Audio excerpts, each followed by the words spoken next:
Let's talk about concavity and extrema. This is called second derivative test. Second derivative test is saying if suppose that f double prime is continuous near C and f prime of C is equal to 0, then if f double prime of C is less than 0, which means that basically f double prime is the way I remember it is the frowny face, and so then with a negativity, and I will have a local maximum over here, right? And then if I have the f double prime positive, I have the smiley face, and because it's a positive value, and then I have a little minimum down there. And then if double prime of C is equal to 0, then we cannot draw any conclusions. So basically what it says is if double prime exists and is continuous, that means that f prime has to exist, right? And so what was the Fermat's theorem? Critical numbers are either where f prime at C is equal to 0 or f prime doesn't exist. The second option is not there, so this part is ensuring the critical numbers. You can obviously see that this test is not made for when f prime does not exist. That's one thing that you can see. The other part that you can see is, there is the f double prime of C equal to 0 is inconclusive. So the test is not always working. Why are we interested in it is one of the reasons is that sometimes it's easier to use than first derivative test. And again, first derivative test is the all reliable. It tells you every time. In here, and so what are we talking about? Here is the f double prime is negative, so frowny face, and then the critical number gives you a local maximum. Here also frowny face, local maximum. Here smiley face, critical number gives you a local minimum. And then what happens when critical numbers are like this? When critical numbers are like that, in this case is f prime at 1 is right here, is equal to f double prime at 1 equal to 0, and it gives you neither local max or local min. But then over here it's f prime and f double prime are both 0 again at 0, that's 0.0, and it's a local minimum. So I can't say, when I say inconclusive, it means that I cannot say it doesn't have a local extrema, and I cannot say if it does have a local extrema. I can't say anything about it, and certainly if it has a local extrema, I can tell if it's local min or local max, but I really don't know.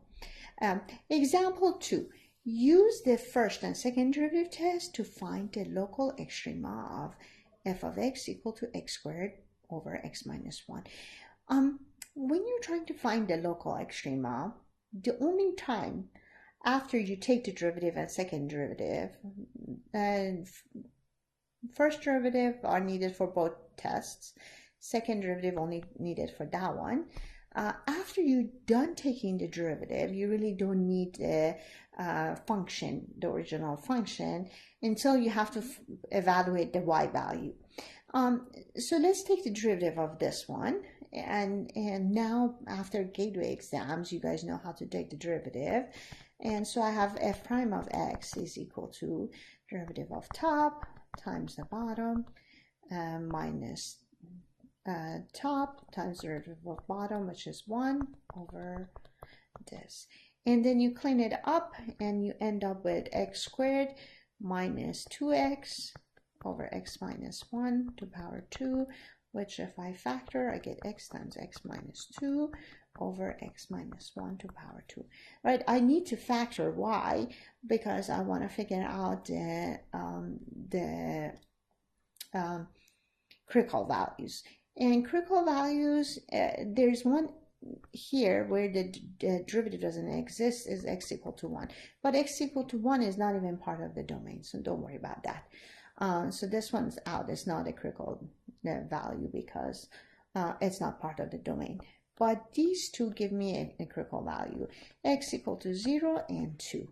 Now that I have the critical values, I can use the first derivative to do the first derivative test. So first derivative test, I have a 0, but when I'm putting the first derivative test, I have to put in where the derivative doesn't exist, even though that's not going to be a critical number, but still it has to go to the number line for evaluating the signs of f prime.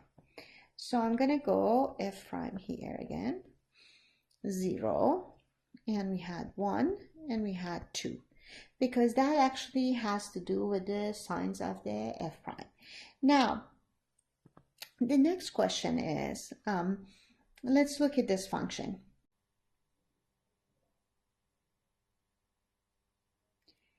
So f prime, as I'm finding the sign for f prime, let's see, what is f prime of x? F prime of x is x times x minus 2 over x minus 1 to power 2.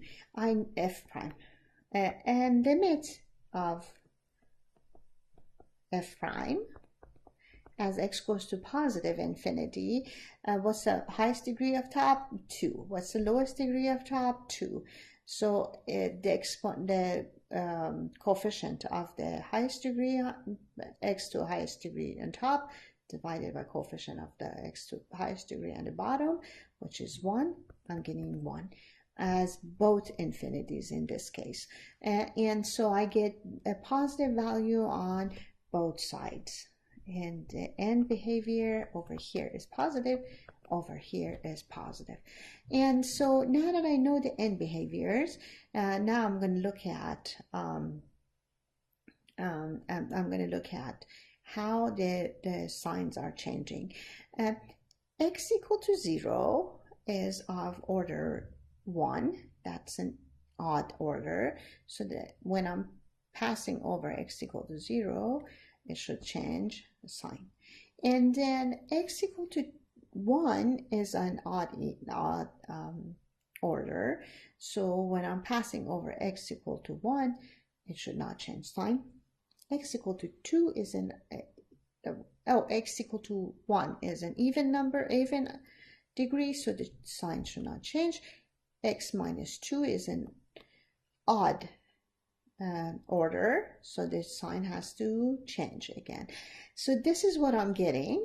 And then let's draw the arrows, because that was f prime. So f is increasing here and decreasing here, decreasing here, increasing here, right? So over here I have a top point, that's a local max here, loc max, loc min, loc max at 0, and if I plug it into the original, this is the only time I need the original. I plug it back into the original and I get 0 and 0. And then loc max min, I plug in the 2 back in there and I get 2 and 4. And this was the first derivative test.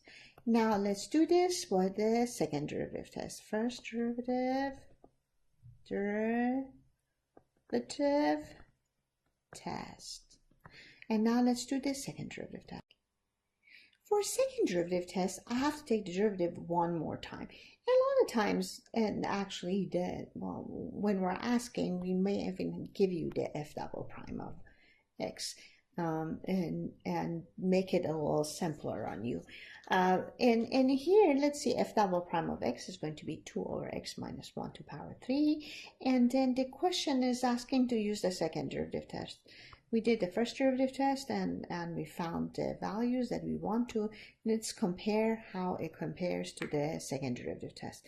So when I have the second derivative and I know the two critical numbers, critical number x equal to 0, x equal to 2, then I plug in x equal to 0 in my first and the second derivative, and I get 2 over 0 minus 1 to the power 3.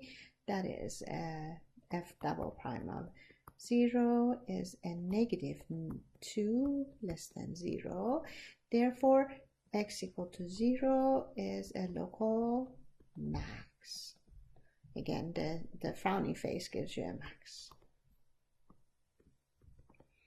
And so it's going to be, and then you plug in 0 back into the original over here, and you get 0, and 0 is a local point, local max point. Now, for x equal to 2, you again plug in f double prime of 2 over here. If I plug in, it's 2 over 2 minus 1 to the power 3 equal to 2. It's bigger than 0. And then that would be basically a smiley face. So x equal to 2 gives you a local min. Smiley faces give you a local min.